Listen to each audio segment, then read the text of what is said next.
Hello and welcome back to Peaky Boardgamer. My name is Rakos and today I will explain another game I bought from Essence Spiel. The game is Flatiron. The game is mainly for 2 players, but it can also be played in a solo mode. During the video I am using 3D printed component trays that are not included in the game. These trays are produced by Game Maker, a link of which you will find in the description of this video. If you follow that link, you will end up to their eShop where you can find more awesome stuff. I will now explain the rules, so don't go anywhere. In the game, players are participating in the construction of one of the most recognizable icons on New York, the Flatiron building. Players will be moving their architect in the streets of Manhattan as well as in the City Hall, buying cards to add to their personal tableau, or activate all the actions of one of their streets. Players must have enough money to acquire and construct pillars and floors to the building. When finally the roof is constructed, the game ends and players will gain additional points from decree cards and the reputation of their company. The player with the most victory points will be the winning company in the construction of Flatiron. Start by placing the Manhattan board in the middle of the table. Separate the street cards according to their back illustration and then place them to their corresponding street on the city main board. Finally, flip all decks facing upwards. Find the 4 starting floors which depict a star in their middle. Then, after you shuffle them, use one of them to be the active floor in the beginning of the game. Shuffle the remaining starting tiles with the rest of the floors. Place the City Hall board next to the Manhattan board. Randomly draw another 4 floors, place the roof floor in the bottom of this stack and place this stack at this space of the City Hall facing downwards. Then flip the top floor facing upwards on that space. Remaining floors are returned to the box. Then create a face-down supply of newspaper tokens. Take one of these tokens and place it on the dedicated space of the City Hall. Also create a supply with the 4 reputation tokens. Then shuffle the decree cards and randomly pick 6 of them to be used in the game. These are placed facing upwards one next to the other beneath the City Hall board. The remaining cards are returned to the box. Create a supply of pillars which come in 4 different colors and a supply of money. Place the scoring board to the other side of the Manhattan board. Take the white paperboy pawn and place it on space 10 of this track. Then players choose one of the colors and place their scoring marker in the starting space. Players are then randomly dealt 2 of the player boards. Each player decides which one of the boards they will use, as well as the side that will be used. It's recommended that in your first games you use a purple side. Remaining boards are returned to the box. Initially, players keep their architect pawn near their play area. Then randomly choose a player to be the starting player and give that player $7. The second player starts the game with $9. The game is now ready to start. A short pause in the video here to remind you that if you haven't done already, please subscribe to this channel. It costs nothing but really makes a difference to me and this channel.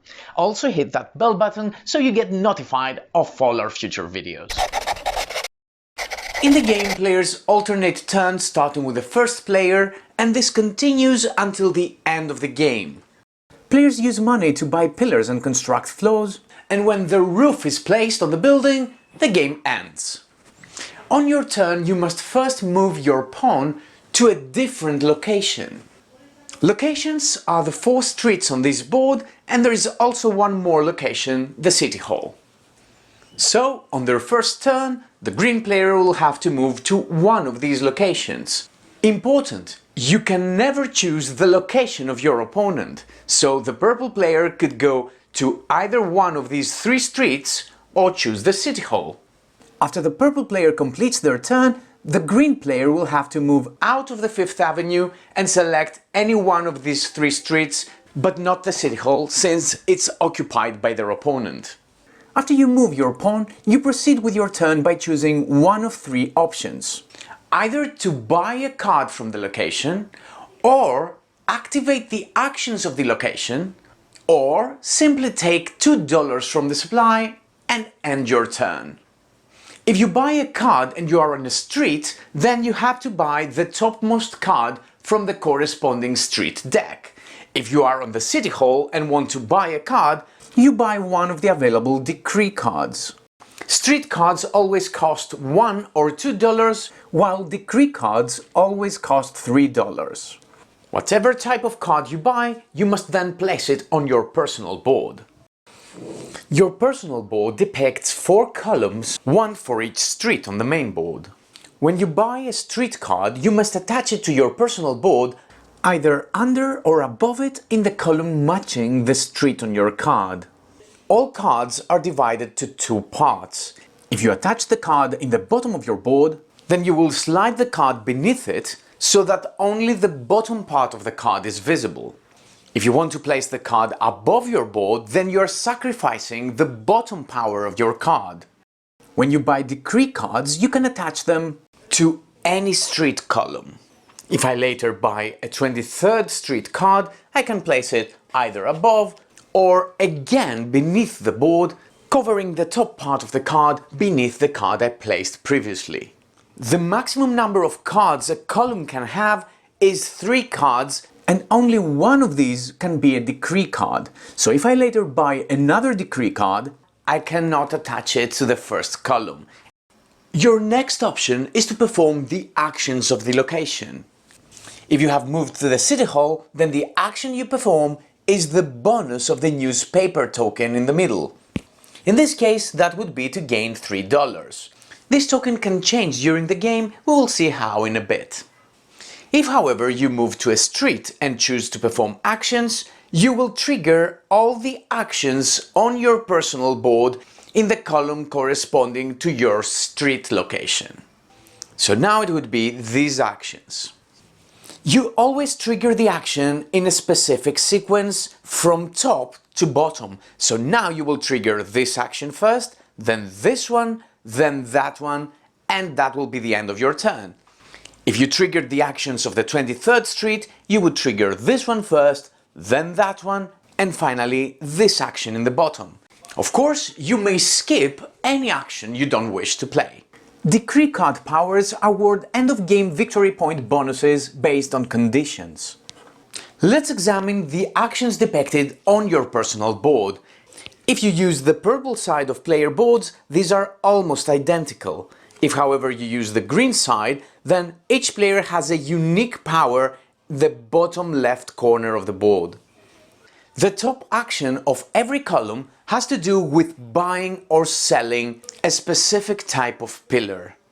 If you don't have a pillar, you can spend dollars to buy one and place it here, or if you had one, you can sell it and gain dollars. In this player board, you can buy or sell a white pillar for $1, buy or sell a green pillar for $2, buy or sell a brown pillar for $3, and finally buy or sell the orange pillar for $4. As I said, if you have one, your only option is to sell it. Let's check now the bottom actions. With the first one, you simply gain $2. With this action, you spend $1 to place any one of your pillars onto the building on the main board and then gain the victory points depicted right beneath your pillar. So if I place the white pillar, I will gain 1 point. If I could place an orange pillar, I would gain 4. Every floor has 3 spaces to place a pillar. You must always place the pillar in a vacant space and then you immediately trigger the bonus depicted there. In this case, it would be to gain 1 reputation marker. If you gain a reputation marker, you keep it next to your play area until the end of the game. We will see how these are used. Here you would gain $2 and here you would gain 2 victory points in addition to your normal yield.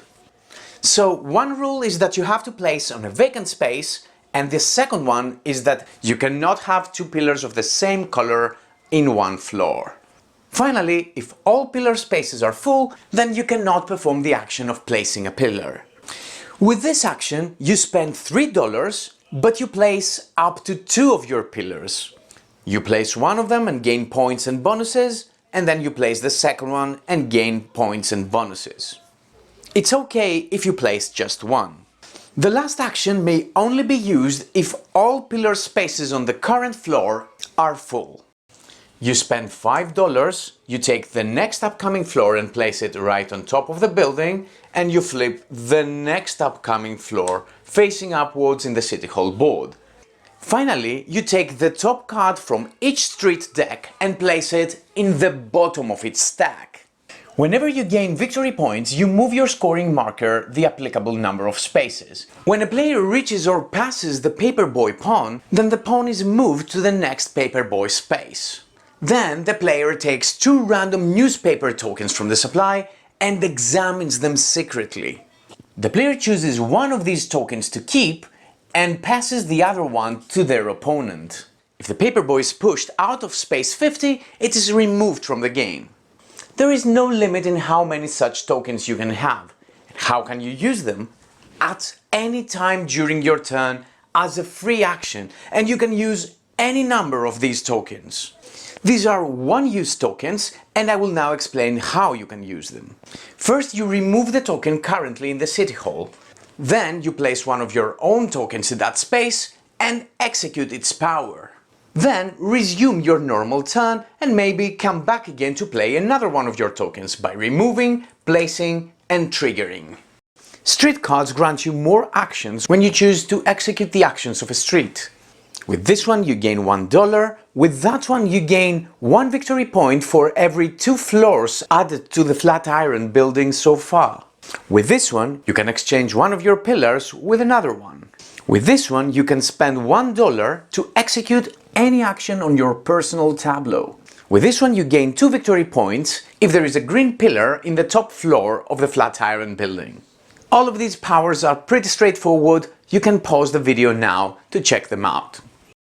We have explained the core of the game, but there are more actions on street cards, end of game scoring powers in City Hall cards, bonuses and powers found on newspaper tokens, and an active condition depicted on the current floor, which is in effect until the next floor is placed above it.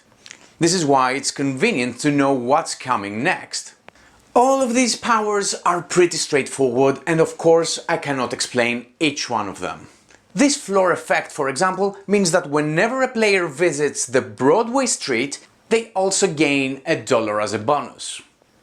This effect here means that if you place a pillar of the depicted color, then you will also gain the bonus here. You can play a pillar of a different color, but in that case you will not gain the extra victory point bonus. You can pause the video now to see all floor effects.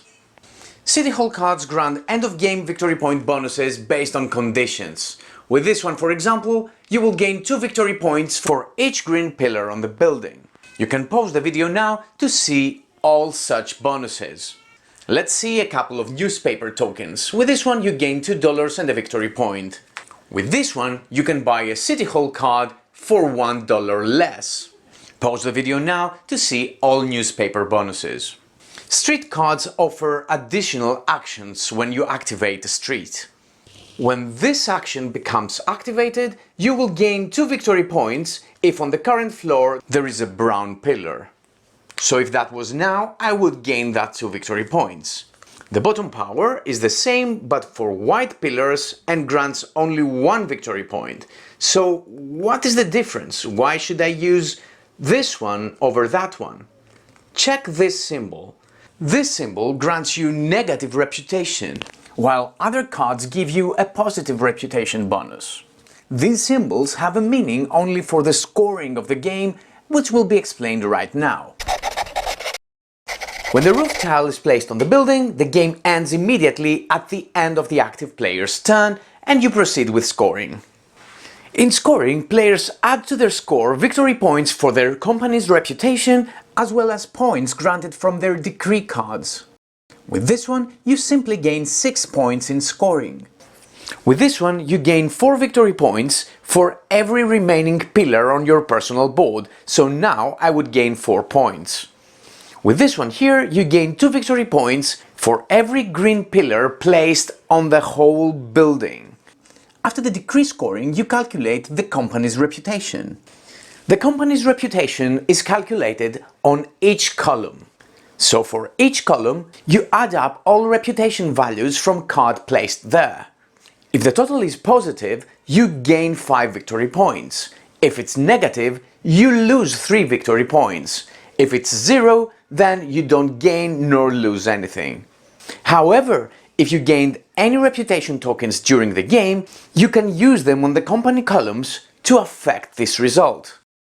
So by placing a +1 here, the column has now a positive result and I will gain 5 points.